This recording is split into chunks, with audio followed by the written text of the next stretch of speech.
Hey guys, and welcome back to my channel. Welcome if this is your first time here. So this is going to be a love and spirituality reading for air signs, Aquarius, Gemini, and Libra.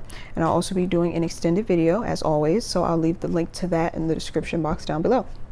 All right, so let's dive right into your reading. So the first two cards out are the Page of Rods in reverse and the Ace of Rods. So what I'm getting from this Page of Rods is a sense of shyness. Some of you are feeling extremely shy. I'm hearing bashful. Is that the word? Humbled by a situation that happened. And I don't mean humbled in a bad way. Well, sometimes there's a negative connotation that comes with the term being humbled, because it almost feels like, oh, you were on this pedestal and somebody had to come and knock you off of it. That's not always the case. Humility has a lot to do with our ego dissolving. So certain things that kind of cause that ego or that mask to kind of melt away, and then we are left with our core self, or usually our inner child, which usually is our core self. We're left with those wounds, or we're left with, you know, the core essence of who we are, and sometimes it can be very painful, or it can make us feel like we don't have a sense of identity, is what I'm hearing. So some of you are experiencing that, like you're feeling like your identity has been stripped from you in some way, and you're feeling very kind of drained or very discouraged. But this is going to turn around in a very, very positive way. A very positive way is what I'm hearing. I'm hearing that very very clearly. It's like some of you think that you've been stripped down to nothing because you're being punished in some way, or you feel like you're not going to recover from this, but really it was making space for you to become your authentic self, because some of you have not been your true self in a very long time. You've been wearing this mask, just like all of us. I'm not saying that you're being a fake person, or that you're like wearing a mask, like trying to deceive people. All of us wear a mask. Our ego is our mask. So we have certain defense mechanisms and the way that we do things that come from the way we've been treated in the past, or the way that we want people to perceive us, because obviously human beings are social creatures, so we want to be accepted. So sometimes we wear a certain mask in order for us to be accepted. Again, this is a very common human thing, nothing to be ashamed of. But sometimes when it comes to our life purpose, or what we're supposed to be fulfilling, those things have to go sometimes. Whatever those ego-driven activities or ego-driven thoughts or behaviors were, sometimes they have to go, so that you can basically be stripped down to the core of who you are, so you can rebuild and become the new version of you that is based on your authentic self, instead of that mask. Especially for those of you who you develop this mask or this way of hiding who you really are because of shame, like because of shameful events or people in the past who have shamed you. It's like it's time for you to kind of break free from that, because if you can dissolve that ego or dissolve that mask, you can dissolve that shame, you see. So some of you, the shame could be coming to the surface now because the ego has been dissolved. But it's, like I said, it's going to turn around for the best, because you're going to, for the first time, feel like you have a true and stable identity, and you're going to feel like for the first time you're not hiding, because it's exhausting. I don't know what video, I think it was one of Teal Swan's videos, where she said that social settings can be extremely stressful and draining, because the more we're around people who we have to wear a mask for, the more energy it takes, you see. So if you can become who you truly are without that ego or that mask, it'll be less draining to be able to venture out into the world and kind of live your best life. You see, that's why when you're around someone who you can be your true self with, you usually don't feel drained. Like, you know, those introverts like myself who are kind of like, they have that one person that they can tolerate being around all day long, because without knowing it, sometimes we are feeling that way. We don't feel drained by that person because we feel accepted by them, and we can be our true selves. There is no mask. So that's why we can be around them all day long, even though we're introverted and usually have to take social breaks from people. And that's also, I'm hearing that's also why a lot of you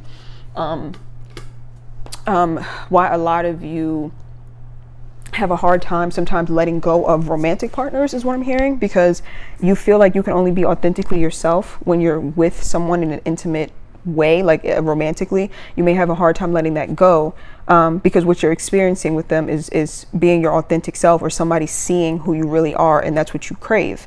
So sometimes you think you're holding on to this person who you have to let go of, but really you're hanging on to that feeling of being able to fully be yourself. And the more connections you have in your life where you can show up in an authentic way and you can be yourself, the less you're going to feel the need to cling on to, you know, certain people, is what I'm seeing. I'm going to pull one more for that.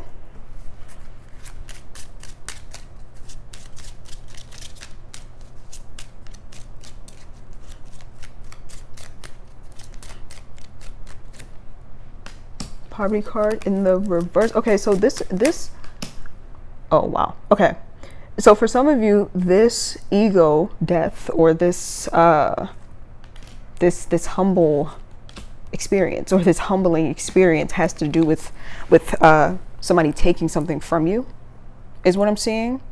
Somebody could have taken, this could literally be someone who stole things from you, and now you have to like start from scratch, like someone who like came and like emptied your bank account, something real just shady and seedy like that, and you have to start from scratch. And it's a very humbling thing because you've lost a lot because of someone's, it's even worse. Okay, I can't say it's worse, but losing everything is extremely painful, but it's even more painful when someone takes it from you, because it's like, damn, that could have been avoided. It's one thing if a natural disaster causes you to lose your home. It's a whole other thing if someone purposely does something to make you lose your home. See what I'm saying? It's like that in itself could be just extremely painful. But what I'm hearing is that they didn't really take anything from you except your mask, like I said. And I don't think this person, I'm not saying that this person did this because, oh, it was meant to happen and you should be thanking them because they helped you. Like, I'm not saying that at all. Honestly, I don't even subscribe to that bullshit. I like to thank myself for having the strength to overcome what they've done. I have long ago led myself away from the idea that I should be thanking these types of people. Absolutely not. But anyway, but what they really took from you was your mask, because yes, you are being humbled. Yes, your ego is gone, but now you can be your authentic self. And that's very rare. Most people never have to be put in the position where they have to be their authentic self. So they spend their whole lives wearing a mask, doing things for approval, for social approval, focused on status and money. Like they may spend their whole life like that. And it's very hollow. And it's very exhausting, and you have the opportunity to not be that way and to go on a different path, because like I said, your ego has been dissolved, or everything has been kind of stripped from you. So you have the advantage of being able to be truly reborn again in a lifetime. I'm sure a lot of people would like to do that. I'm sure there are a lot of people who are like, damn, I wish I could just start my life all over. You genuinely get to do that, is what I'm seeing. I'm gonna pull one more. Also, I'm hearing that, remember that if someone has to steal something from you, it's because they're in lack. So they are already very far behind you, or I don't want to say beneath you because that sounds kind of harsh, but that's kind of what it is. And it doesn't just have to be finances. Well, finances would be the obvious example, because if someone steals from you, clearly they're hurting. When it comes to finances, they need some sort of finance. It still doesn't make it acceptable, but still, that just lets you know where their headspace is at, and that they're going to get swift karma for what they're doing. And their life already kind of sucks. So it's like, it's just going to be karma on top of, you know, the fact that they are already lacking. But like I said, it doesn't have to just be finances. It could be like someone stepped in and stole your spouse. And I know people are going to say, oh, you can't steal someone, you know, if they leave, they weren't yours to begin with. Y'all know what I'm talking about. You have a spouse, someone purposely steps in to try to fuck it up and kind of coaxes them to leave you. You know, that actually does happen. Like I said, people like to say, no, that's not possible. If he can be taken, he's not mine. Yeah, that's okay. I get it. That's empowering.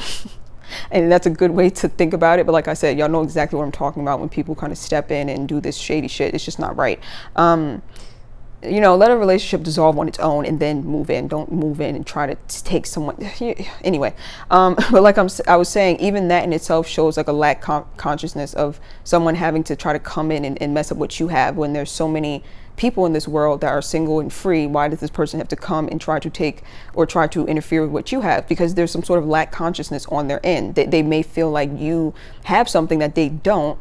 So they're driven by jealousy to then take something that is valuable to you, you see. But all they're really doing is creating bad karma for themselves, and they're helping you to level up, because now you've been, you know, like I said, you've been stripped down to a point where you're able to be whoever you want to be now. With the Knight of Pentacles being here and the Three of Pentacles being here as well. Yep, this is your energy. If this is not your energy, it's what you're moving towards. You're going to be rebuilding your life slowly but surely. You have gained a lot of insight. You've gained a lot of wisdom, a lot of tools to be able to build a very rock solid foundation for yourself. And this is huge. Like, don't underestimate this, because think about it. When we are born, our parents built our foundation for us. The core of who we are, or what we think about ourselves, is built by adults who sometimes don't even have their own shit together. So they build you to be a very rocky, unstable person. And I'm not saying that in a shameful way at all, because obviously that's not your shame to carry, that's theirs. They're the ones who raised you. But there's no solid foundation there.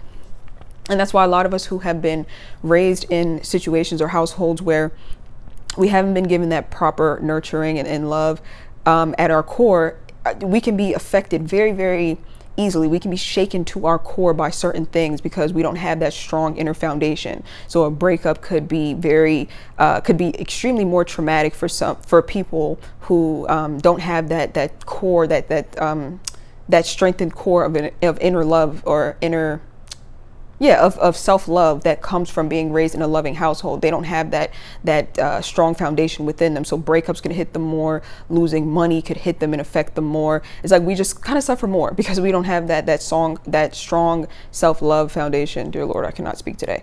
But now you get the opportunity to build that strong foundation for yourself. So if your parents got it wrong and they weren't able and equipped to give you that foundation, you now have the ability to build it for yourself. Like I said, a lot of you are going to be experiencing a second childhood. Wait, did I say that in this reading, or was that the earth sign reading? I'm not sure if I said that in this reading or the earth sign reading. But anyway, you're going to be experiencing a second childhood in 2020. You're going to be able to rebuild yourself, and you're going to do it right.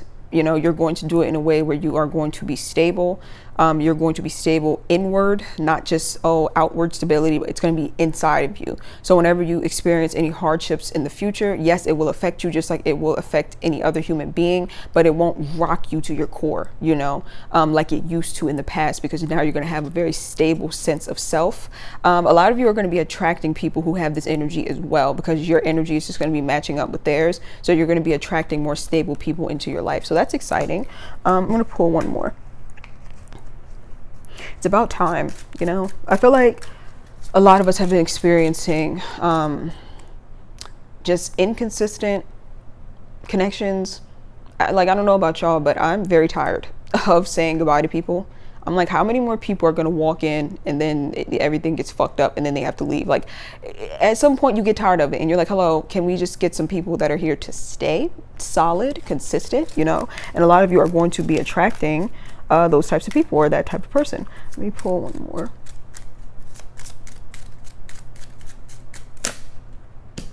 Yep, mature woman card, community. Yep, clarification, exactly what I was saying. Mature woman card and community comes out. You are going to be attracting more stable people who you're going to be with for a very long time, whether it be a romantic partner or just friends. Like you're gonna make like lifelong friends. Like people are coming into your life, your real soul tribe, and they're going to be around forever. So very exciting things happening. I feel like a lot of you, this is just going to be I'm just feeling a sigh of relief from a lot of you. You're just very tired of having to do this whole cutoff thing, or this whole like, oh, they're toxic, I have to separate myself. It's exhausting. Like, you just want to be able to attach to someone, and you want to be able to have them there forever. Nothing wrong with wanting that at all. It's kind of exhausting to constantly have to think about, I don't know if this person's even going to be around, so I probably shouldn't even invest. I see that as a trend online as well, on Twitter and stuff. Like, I see people like, yeah, when somebody ghosts me or somebody leaves my life, I don't give a fuck. And I'm like, I guess that's okay as a self-defense mechanism, but it's like, can you truly connect with anyone if your mindset is, let me not get too attached so that when they leave, I won't give a damn? Like, you won't give a damn when they leave, but you don't even get to enjoy the connection.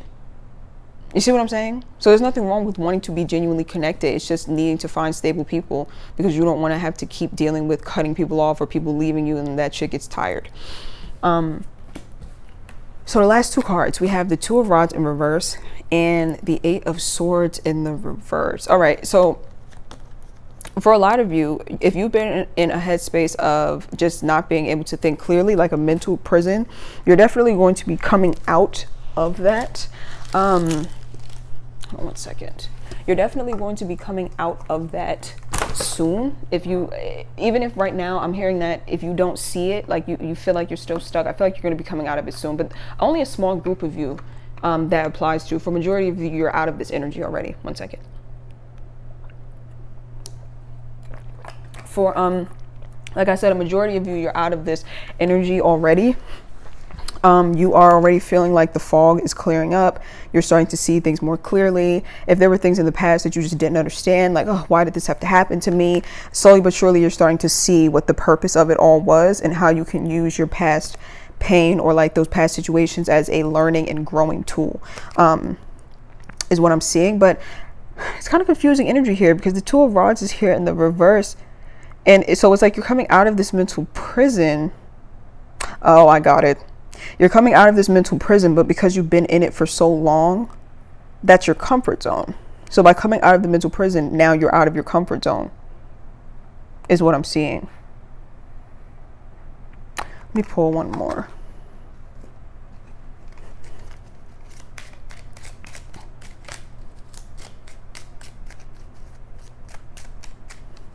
I'm also hearing that, yeah, some of you you've been in these self-defeating cycles for so long, like these life cycles that have made you feel defeated and stuck for so long, that not being in them makes you feel like something's off. It's like you're afraid. Okay, all right, I got it. Okay, because there's an example that I gave on Twitter that just came to mind immediately. I was saying that if you want to keep someone stuck, or when someone's trying to keep you stuck, they'll do it psychologically in order to really keep you stuck. Because if they keep you stuck physically, they have to use force, or they have to find a way to control you physically, which can be more difficult. But psychologically, if they can brainwash you, that can keep you stuck. So the example I gave on Twitter was like, let's say you want to, somebody wants to physically keep you stuck, right? They can take you and throw you in a jail cell, lock you in there, right? But maybe whenever they leave the door open, you're going to make a run for it. You see what I'm saying? Like the minute that you see an opportunity to escape, you're going to escape. So you're not really stuck. They have just put you somewhere physically where you are having a hard time getting out of. But once you see the opportunity, you're gone. But if somebody has psychologically imprisoned you, they can put you in a room with the door wide open, windows wide open, and they can say, okay, you're free to leave, and you won't leave. Because they've brainwashed you into thinking that you need them, or they've brainwashed you into thinking that you're helpless, or they've brainwashed you into thinking that the outside world is dangerous. But go on, venture out if you want to. And you're just like, no, I'm good. You see what I'm saying? Big difference between someone who, the minute they get the opportunity to bolt, they're doing it because they've just been physically restrained. If you've been psychologically restrained, you're not going anywhere.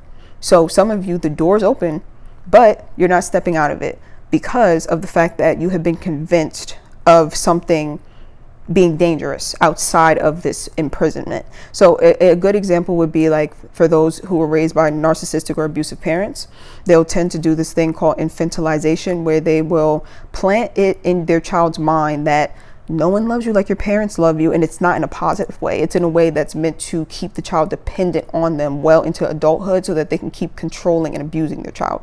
See what I'm saying? So they'll implant in your head, you know, no one loves you like us. No one cares about you but us. Or, you know, it's hard out there in the real world. You know, it's difficult. And they're telling you this, but they're not preparing you for the real world. So it's like they are telling you like there's the big bad wolf outside, and we're not going to teach you how to slay the wolf, though, or how to overcome it or how to avoid it. We're just going to keep planting in your head that the wolf is there. So then you have to stay stagnant and dependent on us for some type of safety. See what I'm saying? So that could be the case for some of you. It's like psychological warfare, people convincing you or making you feel as if you're beneath them to the point where you may have put them on a pedestal, and then you're convinced that you can't live without them. Or it's like you're stuck in this thought pattern that they've made you believe about yourself that imprisons you to the point where even when the door is open and it's time to step out, you don't do it. So for a lot of you, the door's open, and you're going to need to push through whatever fears have been implanted in your mind by these past people, whoever they may be, that are keeping you psychologically stuck.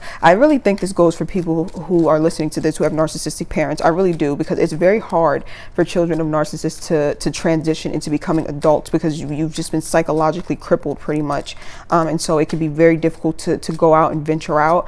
I do always recommend professional help for stuff like this, and like a good support system, talking to people who've also been through it. And it's just overall just going to take a lot of willpower. It's going to take a lot of reprogramming your brain, taking baby steps outside of your comfort zone, in order for you to fully feel comfortable no longer being in this state of mind where you are stuck, or where you are imprisoned, or where you feel like there's no way out. It's going to take some work. It's going to take some discipline to work through this energy, but I feel like you are going to get there with the right discipline. Just take baby steps. Take baby steps towards going out of your comfort zone. Trust me, I'm the child of a narcissist. I just got my first apartment this year. I'm 27 years old.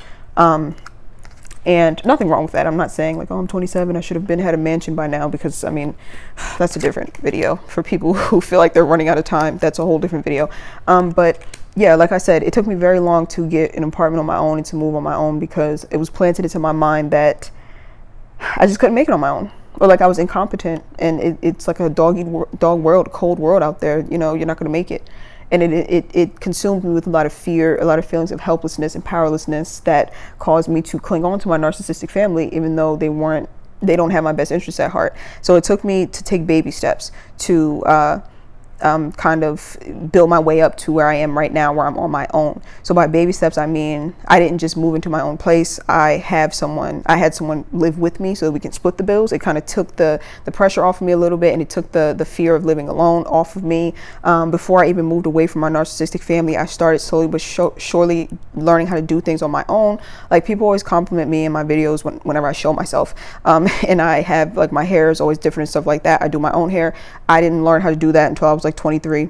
You know, it wasn't something that like, oh, I've been doing this a long time. Nope, I had to learn how to do that. It's like I had to take baby steps towards becoming more independent and learning how to do things on my own, so that I will no longer depend on narcissistic family members for anything financial, or, you know, let me hit up my family member to get my hair done. Like, you know what I'm saying? Like, I had to slowly but surely just plant those seeds towards becoming independent, taking care of myself, learning how to cook slowly but surely, which I still haven't mastered.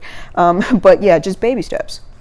Baby steps is what I'm saying, because a lot of you are destined for great things, but if you are in this imprisoned mindset and it's hard for you to break yourself out of it, you're just not going to be able to manifest the life that you deserve. Okay, so I'm going to extend this. Yeah, I'm going to extend this. I'll leave the link in the description box down below. Thank you guys for watching this reading, and yeah, we'll clarify it on my Vimeo channel. We'll pull additional cards for all of these, and yeah, I'll see you over on Vimeo. Bye. Okay, air signs, thank you for purchasing this extended video. So I already pulled clarifying cards so we can dive deeper into the messages that came through on YouTube. So let's get into it. The first two cards that came out are the Temperance card in reverse, and also the Page of Cups in the reverse. Okay, so the Page of Cups in the reverse, clarifying the Page of Rods in the reverse, just lets me know that a lot of you are just really feeling the sense of shyness or the sense of intimidation. I'm feeling like you are intimidated by whatever is in front of you, like meaning that you are kind of coming into the awareness that the way that you've been doing things, or the way that life has been, is kind of coming to a close, and you're starting fresh, you're starting over, and it just seems very intimidating. Like, it feels like you don't feel prepared. It feels like I'm hearing that you just don't feel like you have the proper tools to handle whatever it is you're about to step into. You sort of feel like you need more time, or you feel like I'm just not ready, or you kind of feel like you're being forced to leave the nest too early, is what I'm hearing. But that's not the case. You may be feeling like that because you've been stuck in a certain cycle or a certain thought pattern for so long that you do feel the sense of helplessness almost, or powerlessness sometimes. But you are more than prepared, is what I'm seeing. And if you're not prepared, you're going to get prepared as things start to show up or things start to happen. You're going to be surprised at how well you're going to be able to handle things. So the consequences that you're imagining, like the worst case scenarios that you're imagining that's keeping you from moving forward, they'll manifest because you're not moving forward. I really hope that makes sense. It's like something I tweeted before about when you operate from fear, the decisions you make based on fear will be the thing that actually causes the thing that you fear to appear. So for example, like let's say that you have a choice between two people, right? You have two romantic interests, and I'm not seeing this, I'm just giving it an example. Let's say you have a choice between two romantic partners, right? And you are afraid to choose because you're like, ugh, what if I make the wrong choice and I end up regretting it, you know? And I end up being like, okay, well, I should have chose that one and now I regret it. So you don't make a move at all because you fear making the wrong choice and losing out. So you don't make any decisions at all, and you continue to date both. Eventually both get pissed, fed up, and they both cut you off. See what I mean? It's like not making moves based off of your fear actually cause your fear to manifest. So be mindful of that.